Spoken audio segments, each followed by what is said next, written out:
মুখে স্বাদ লেগে থাকার মতো মজার পুঁইশাক রান্নার রেসিপি আজকে আপনাদের সাথে শেয়ার করছি। যারা নতুন রাঁধুনি পুঁইশাক রান্না করলে খেয়ে মজা পান না তারা অবশ্যই এই রেসিপি প্রথম থেকে শেষ পর্যন্ত দেখে ট্রাই করবেন। গরম ভাত বলেন আর পান্তা ভাত বলেন, যেটার সাথে খান আপনার কাছে খুবই মজা লাগবে। পুঁইশাক রান্নার জন্য 1/4 কাপ রসুন কুচি নিয়েছি, 12-13টার মতো কাঁচামরিচ ফালি করে কাটা, আর পেঁয়াজ কুচি নিয়েছি কিন্তু 1.5 কাপ।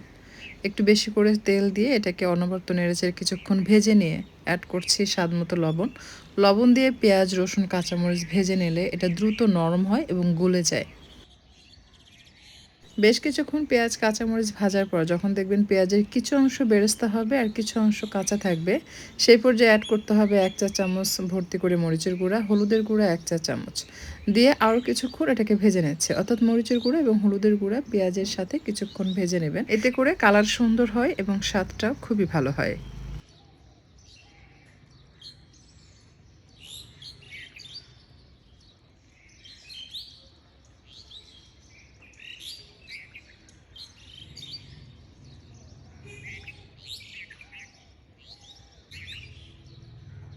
চিংড়ি মাছ দিয়ে 7 থেকে 8 মিনিট মাঝে মাঝে নেড়েচেড়ে এটাকে কষিয়ে নিতে হবে। চুলার তাপ রাখতে হবে মাঝারি থেকে কম। এতে করে আলতো হাতে মিক্স করে যখন কষিয়ে নেবেন দেখবেন খুব সুন্দর অ্যারোমা ছড়াবে। চিংড়ি থেকে যখন খুব সুন্দর অ্যারোমা বের হবে, সেই পর্যায়ে আপনি এটাকে সেদ্ধ হওয়ার জন্য পানি অ্যাড করবেন। তো আমি যে সবজি সেদ্ধ করেছি অর্থাৎ পুঁই শাক এবং আলু একসাথে সেদ্ধ করে নিয়েছি একটু লবণ দিয়ে। সবজির এক্সট্রা যে পানি রয়েছে সেটা সম্পূর্ণটা দিয়ে আমি এটাকে মিশিয়ে নিচ্ছি।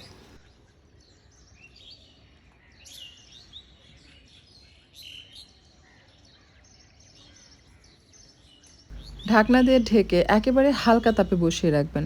বলক আসার পর ঢাকনা দিয়ে ঢাকবেন। এরপর এমনভাবে চুলার তাপ রাখবেন দেখবেন ধীরে ধীরে পেঁয়াজ, কাঁচামরিচ সব কিছু একেবারে নরম হয়ে যাবে এবং ভুনা ভুনা দেখাবে। সেই পর্যায়ে স্প্যাচুলা দিয়ে চেপে চেপে পেঁয়াজগুলো গুলিয়ে ফেলবেন।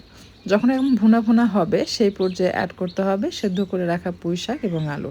আপনি চাইলে কিন্তু এই রান্নাটি শুধুমাত্র পুঁই শাক দিয়েও করতে পারবেন, আবার চাইলে আলু এবং পুঁই শাক দুটো একসাথে মিক্স করেও করতে পারবেন। চাইলে এখানে কয়েক ধরনের শাক একসাথে মিক্স করে সেম রেসিপি ফলো করে রান্না করতে পারবেন। এতটা মজা হবে, ট্রাস্ট মি, আপনি যখন একবার এটা রান্না করে খাবেন এই রেসিপি দেখলে আপনার জিভে পানি আসবে।